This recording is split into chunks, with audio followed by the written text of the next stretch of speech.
sebentar, berbicaralah bagi kami, ingatkan kami semua akan kebenaran firman Tuhan. Dan biar firman Tuhan ini menjadi dasar kehidupan kami, kekuatan bagi kami.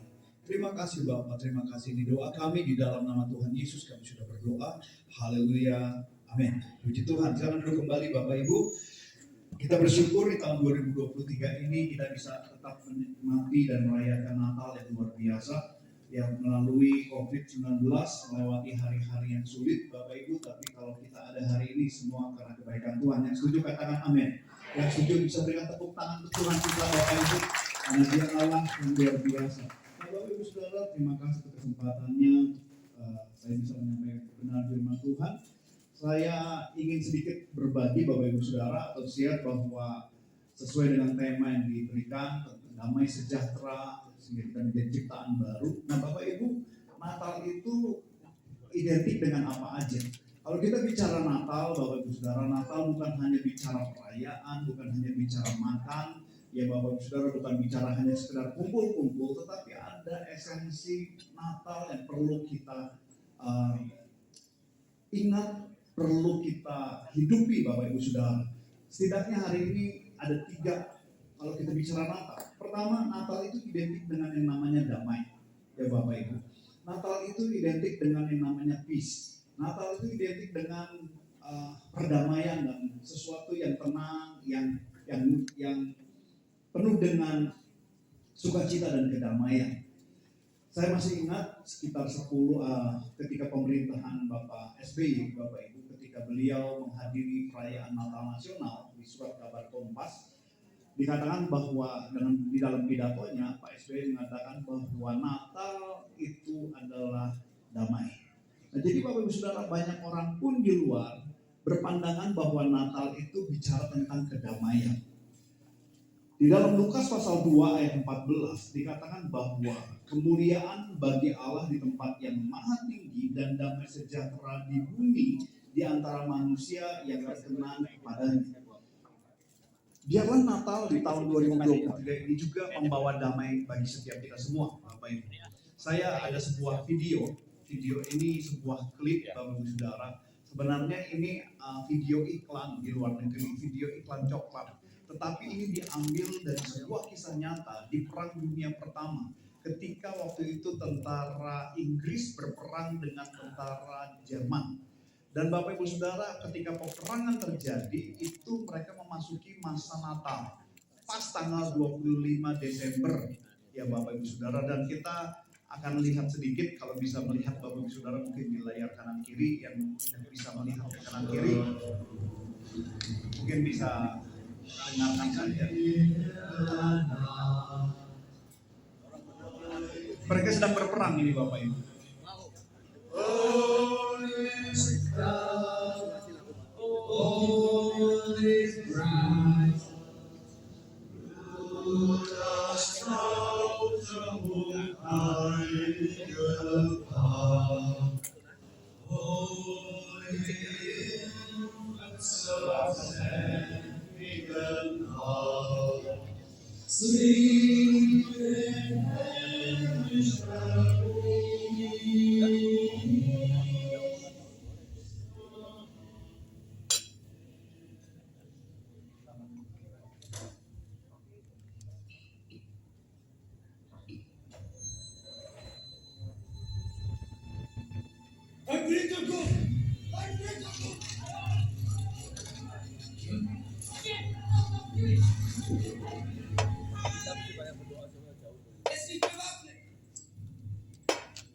Mereka dalam situasi perang, jadi ada gerakan sedikit pun mereka bersiap Bapak Ibu.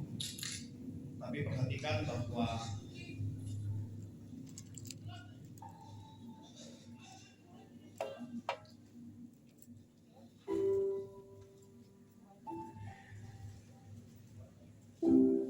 My name is Jim.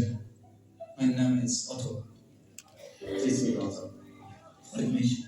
mereka yang berperang, tetapi pas tanggal 25 Desember ini Bapak Saudara 1914 mereka bisa berdamai. Mereka bisa main bola bersama.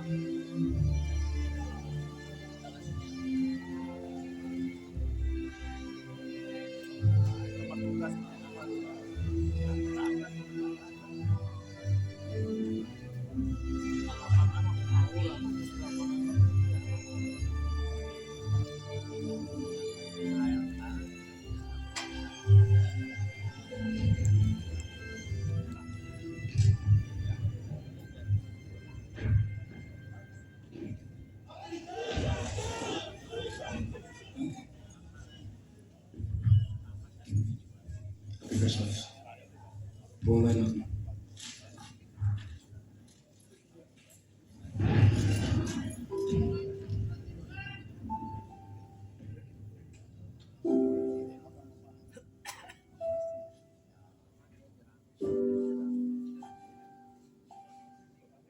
Oke, terima kasih. Puji Tuhan. Itu sebenarnya iklan coklat Bapak Ibu ya. Tetapi ini diambil dari kisah nyata tahun 1914 bahwa Natal itu identik dengan yang namanya damai. Dan kita berdoa biar damai itu nggak cuma sesaat, setuju ya Bapak Ibu, tapi damai itu bisa bertahan sepanjang masa. Tapi identik dengan damai. Nah kalau kita bicara damai Bapak Ibu Saudara, Alkitab berkata bahwa sumber damai sejahtera itu adalah Yesus sendiri. Sumber damai itu adalah Allah sendiri. Di dalam Roma pasal 16 ayat 20 dikatakan begini, semoga Allah sumber damai sejahtera segera akan menghancurkan iblis di bawah kakimu. Kasih karunia Yesus Kristus Tuhan kita menyertai kamu. Nah Bapak Ibu Saudara, sumber damai sejahtera kita itu siapa? Yesus. Dan harus diakui hari-hari ini yang namanya damai itu susah dicari Bapak Ibu. Kita mungkin ngerasa, oh kita nggak berperang Pak, benar kita nggak berperang Pak, tapi kita tidak bermusuhan, benar. Tetapi Bapak Ibu Saudara, hari-hari ini yang namanya damai itu dikejar banyak orang. Hari-hari ini muncul begitu banyak orang yang mengalami persoalan di dalam mental health. Sejak COVID-19 ini Bapak Ibu Saudara, mental health ini menjadi isu penting. Saya mendapati begitu banyak research dan data bahwa orang yang melakukan tindakan bunuh diri itu bertambah hari-hari ini. Karena saya banyak melayani di anak-anak muda, Bapak Ibu Saudara, bahkan ada persoalan-persoalan serius yang dialami oleh Gen Z, Bapak Ibu Saudara, generasi milenial dan Gen Z. Pada orang-orang yang mungkin umurnya sekarang 40 tahun ke atas, kita mungkin nggak pernah mengalami yang namanya kesendirian yang mengakibatkan kehancuran secara fisik, Bapak Ibu. Tapi generasi muda hari ini, karena masalah kesendirian, Bapak Ibu Saudara, sebuah majalah Forbes Juli 2023, Forbes majalah yang sangat internasional, ini menyatakan bahwa karena masalah alone ini, perasaan sendiri ini Bapak Ibu Saudara, mengakibatkan begitu banyak anak muda umur 20-an, awal 30-an, mereka sudah mengalami penyakit-penyakit yang biasanya dialami orang-orang umur 60-an, stroke, jantung, darah tinggi, dan sebagainya. Dan itu meningkat dengan sangat luar biasa hari-hari ini. Saya punya teman-teman psikolog Bapak Ibu, di sebelum COVID mereka bilang ya kalau ada pasien, ada orang ingin konseling yang oke ada, tapi enggak sepenuh sekarang. Sekarang mau buat janji dengan psikolog itu bisa berapa hari berikutnya. Minim ada yang sampai 2 minggu berikutnya baru bisa untuk ketemu. Karena orang mencari yang namanya damai. Orang butuh yang namanya damai hari-hari ini. Masalah ekonomi, masalah keluarga, masalah sakit penyakit membuat kita jauh dari yang rasanya damai. Tapi biar Natal 2023 ini damai sejahtera Tuhan memenuhi kita semua. Yang mau katakan amin. Dan perhatikan, sumber segala damai adalah Yesus Kristus Tuhan. Ada sebuah perlombaan menggambar Bapak Ibu. Judulnya adalah damai. Begitu ya. Judulnya damai. Ada ratusan orang ikut perlombaan itu karena hadiahnya lumayan besar.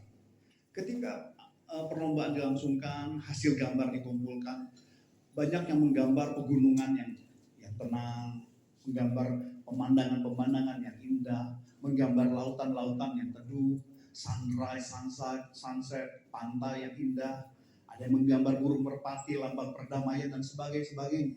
Tapi Bapak Ibu Saudara, dari sekian banyak orang yang menggambar, ternyata yang menang adalah sebuah gambar yang di luar pemikiran normal orang biasa. Karena yang menang menggambar itu adalah menggambar sesuatu yang sebenarnya seperti kematian. Sesuatu yang sangat gelap. Mungkin kalau boleh ditampilkan, ini gambarnya kurang lebih seperti ini Bapak Ibu. Gimana damainya di gambar ini? Gak ada damai. Bapak Ibu Saudara, ini gambar petir, gambar tentang badai, gambar yang menakutkan, gelap begitu. Mana ada damai di situ? Tapi kok yang menang gambar ini? Ternyata para juri menjelaskan Bapak Ibu coba perhatikan gambar ini. Memang sekilas gambar ini gambar penuh dengan kegelapan, penuh dengan hal-hal yang mengerikan. Tapi perhatikan, ternyata di dalam kegelapan yang besar itu ada seonggok sarang burung, dan perhatikan ada seekor burung sedang tertidur nyenyak di sana. Dan para juri berkata bahwa damai sesungguhnya bukan ketika semua baik-baik saja. Damai sesungguhnya bukan ketika hidup tanpa ada gelombang dan ada masalah, tapi damai sesungguhnya adalah waktu kita punya kekuatan untuk tetap percaya di dalam Tuhan kita. Jadi Bapak Ibu, bagaimana kita mendapatkan damai? Kita nggak bisa bilang keluarga saya ada baik-baik saja, ekonomi saja saya baik-baik saja. Kalau semua baik-baik saja, wajar kita damai.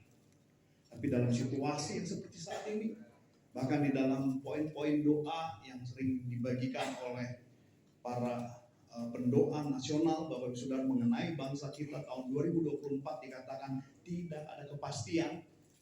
Bapak Ibu Saudara, sekalipun tidak ada kepastian, kalau kita ingin memiliki damai, damai adalah kekuatan untuk tetap percaya sekalipun di tengah badai.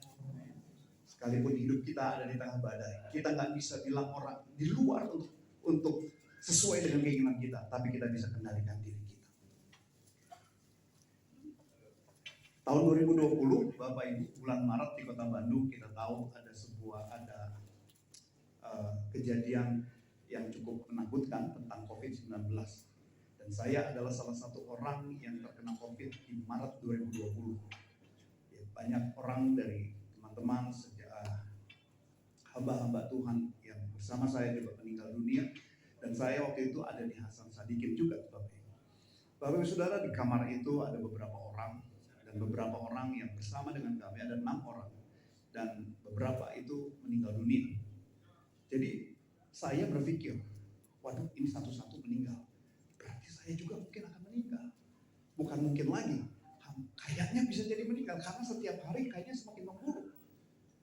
Akhirnya sampai dokter memberikan alat pernafasan dan sebagainya, sampai saya bilang ke istri saya, kayaknya masuk ICU besok. Karena ngelihat tetangga begitu, kalau udah dikasih alat pernafasan, beda 1 hari dibawa ke ICU. Saya bilang, ya sudah ya, pokoknya di ICU nggak apa-apa lah. Saya kuatin istri saya, nggak akan apa-apa. Tapi saya sebenarnya ketakutan, Bapak Ibu Saudara. Saya hamba Tuhan, saya nginjilin orang, ayo ikut Yesus karena di dalam Yesus ada kehidupan. Tapi ketika diperhadapkan dengan kematian, takutnya luar biasa. Takutnya luar biasa. Saking takutnya nggak mau tidur. Karena kalau tidur merem, takut gak buka lagi, Bapak Ibu. Saking takutnya berhalusinasi. Saya lihat kalau di film kartun ya Bapak Ibu, karena ini mungkin ternyata banyak nonton film. Di film kartun itu kan suka ada malaikat yang suka maut itu pakai baju hitam, jubah, terus bawa sabit besar, Bapak Ibu ya. Nah, saya lihat itu setiap hari, Bapak Ibu. Lewat, duduk di depan saya. Saya sampai bilang, ini benar atau enggak? Mungkin halusinasi saking ketakutan, Bapak Ibu. Dan musuh damai sejahtera adalah rasa takut. Rasa takut yang menguasai kita, membuat kita gak bisa percaya Tuhan. Gak bisa percaya Tuhan sanggup melakukan perkara-perkara yang besar dalam hidup kita. Karena kita bagi ketakutan kita, gak mungkin lah saya sembuh, gak mungkin lah saya bisa keluar dari rumah sakit ini. Kayaknya saya akan mati beberapa hari ke depan. Sampai ada rekan sejawat hamba Tuhan, suami istri dari Singapura, Bapak Ibu Saudara. Mereka pagi-pagi telepon jam 7 pagi. Dan mereka bilang begini, kami berdoa untuk kamu, dan Tuhan bicara bahwa kamu masih sembuh. Dan biar damai sejahtera Tuhan penuh atas kamu. Lawan segala rasa ketakutan kamu. Melekat pada sumber damai sejahtera. Dan dia sebutkan ayat ini, Tuhan sumber damai sejahtera. Akhirnya Bapak Ibu Saudara, dimulai saat itu saya belajar bangkit. Jadi bangkit itu kadang-kadang perlu didorong ya Bapak Ibu. Dan saya mulai melawan setiap rasa takut.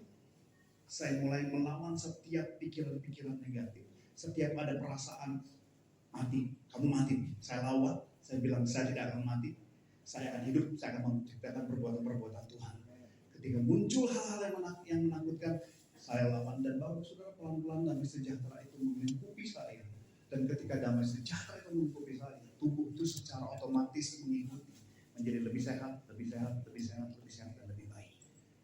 Ibu Saudara, sekali lagi kita nggak pernah tahu apa yang terjadi dalam hidup kita. Setuju ya Bapak Ibu? Tapi biarlah Natal mengingatkan kita, Dia sumber damai sejahtera kita. Natal hadir karena Yesus memberikan damai bagi kita semua. Yang rindu damai sejahtera ada dalam hidup kita, katakan amin. Yang rindu berikan tepuk tangan bagi Tuhan kita. Kita coba nyanyikan satu pujian Bapak Ibu Saudara ya, supaya kita sama-sama bisa menjadikan ini doa kita. Oh Yesusku,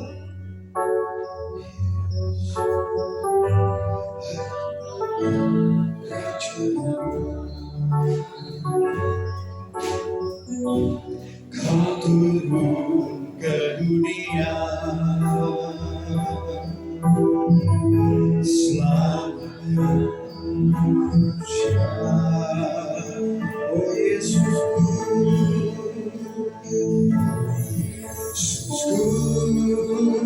Yesusku, Engkaulah Raja damai. Kau turun ke dunia, selamatkan manusia. Kaulah Allah yang kupuji, Kaulah Allah yang kusembah. Kemuliaan bagimu di tempat maha tinggi. Kemuliaan bagimu di tempat maha tinggi. Di tempat maha tinggi, di tempat maha tinggi, di tempat maha tinggi, di tempat maha tinggi.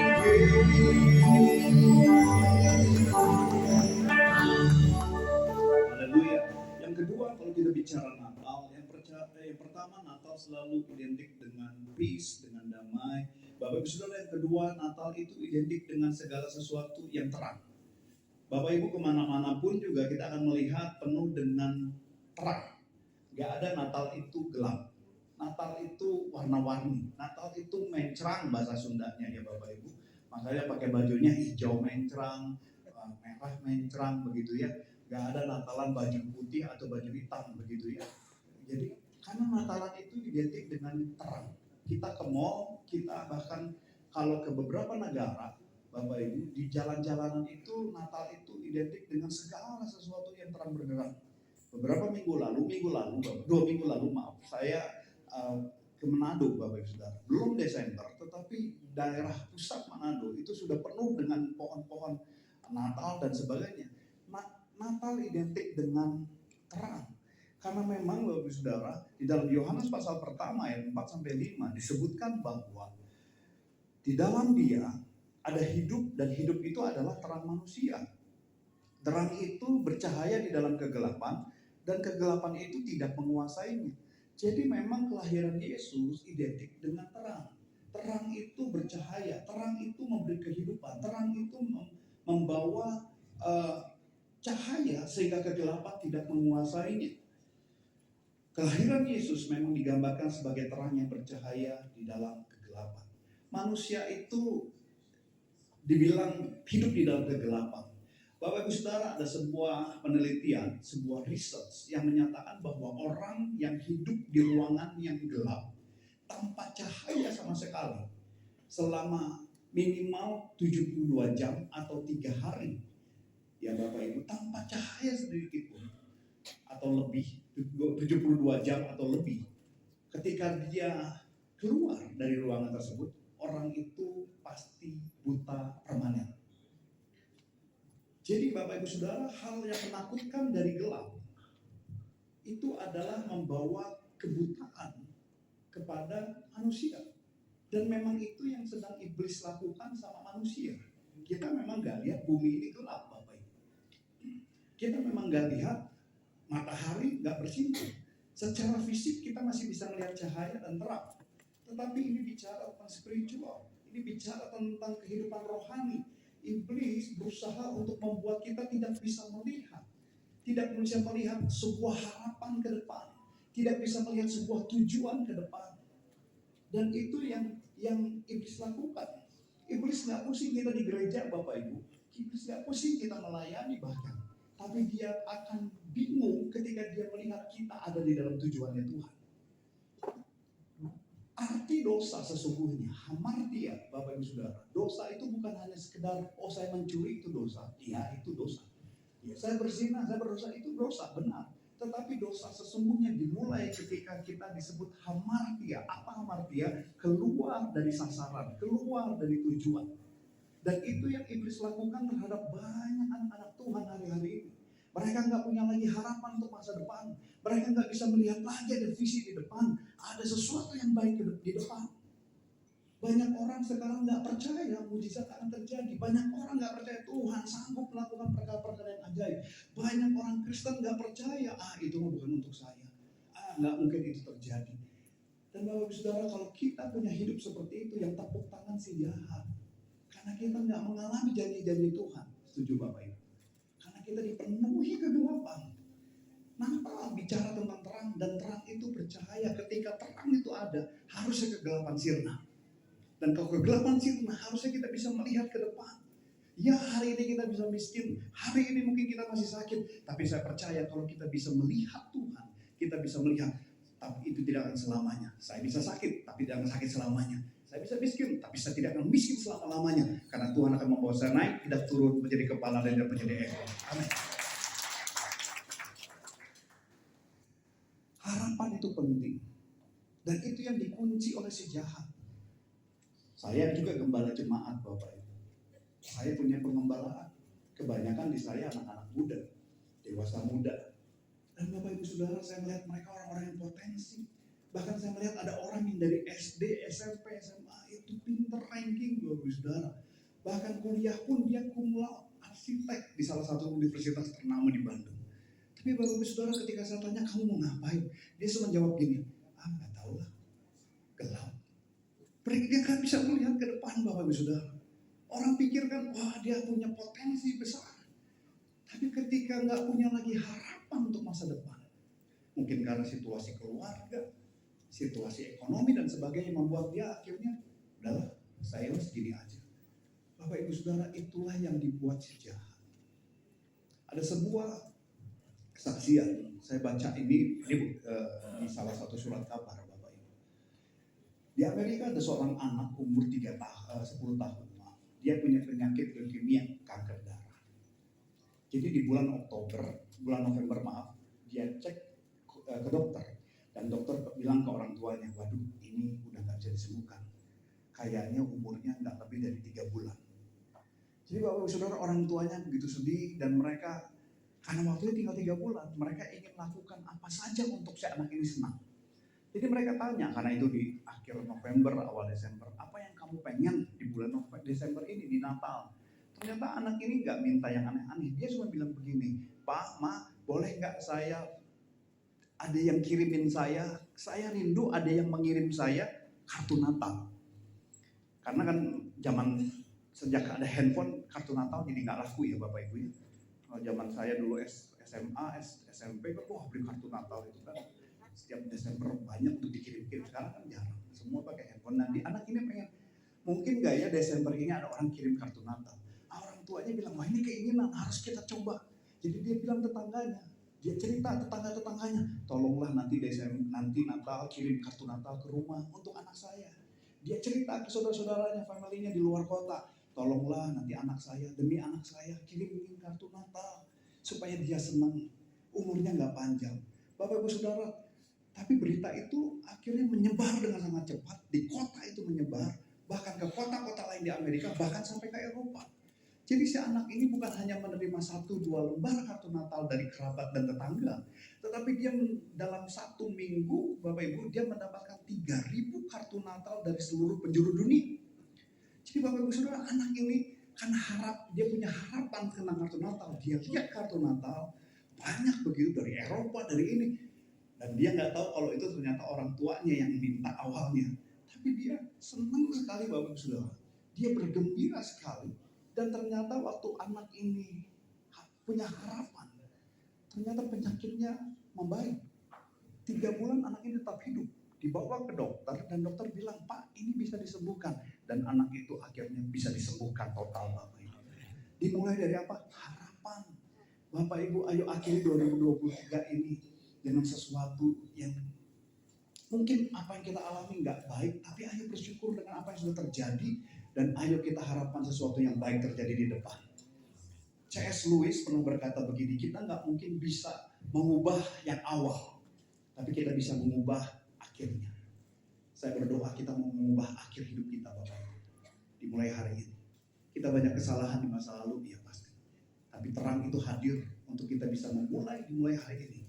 Untuk mengubah masa depan kita menjadi lebih baik. Yang mau katakan amin. Harapan itu penting. Harapan itu akan melahirkan kekuatan bagi kita semua. Bisa lihat kanan kiri kita Bapak Ibu Saudara dan katakan, ayo tetap memiliki terang dan harapan itu ada. Boleh minta dikunci. Haleluya. Kau kuatkan aku bertahan, kau harapan dalam kesesakan, kau buktikan kesetiaanmu Tuhan, Engkau Allah Immanuel, kau kuatkan aku bertahan, kau harapan dalam kesesakan, kau buktikan kesetiaanmu Tuhan, Engkau Allah Immanuel. Dan yang ketiga Bapak Ibu, terakhir, kalau tadi kita bicara damai, terang itu hadir memberikan harapan dan mimpi dalam hidup kita. Dan harapan dan mimpi yang baru itu akan membawa kita masuk menjadi orang-orang yang menjadi ciptaan yang baru. Karena orang yang di dalam Yesus, dia punya harapan. Orang yang percaya sama Yesus, mereka tidak akan pernah menyerah. Dan menjadi ciptaan baru adalah bicara tentang kita percaya bersama Yesus, kita akan mengalami hal-hal yang baik ke depan. Dan yang terakhir, kalau kita bicara Natal, sebenarnya banyak Bapak Saudara, kalau kita bicara Natal, ada banyak poin yang kita bisa pelajari. Tetapi yang terakhir pada pagi siang hari ini Bapak Saudara, izinkan saya terakhir adalah Natal identik dengan yang namanya giving, memberi. Bapak Ibu Saudara, Natal adalah pemberian Tuhan bagi kita yang luar biasa.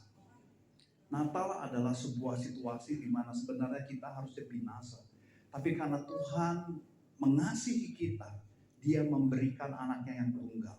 Jadi Natal identik dengan memberi sesuatu. Dan mari Bapak Ibu Saudara, biar hari ini kita belajar. Natal bukan hanya untuk sekedar kita makan, kita berpesta bersama. Itu baik, itu luar biasa bersama keluarga, kerabat. Tapi Bapak Ibu Saudara, biarlah Natal juga menjadi sebuah tempat di mana kita juga membagi dengan orang lain. Kita juga membagi kesukacita kita dengan orang lain. Kenapa muncul Sinterklas? Sinterklas itu bukan hanya untuk atribut Natal Bapak Ibu Saudara ya. Wah ada Sinterklas sana sini lucu. Tapi Bapak Ibu Saudara, Sinterklas itu adalah identik tentang pemberian. Sinterklas bicara tentang sesuatu bahwa Natal adalah giving moment, sebuah momentum untuk kita memberi kebaikan kepada banyak orang. Di dalam Matius 5 ayat 16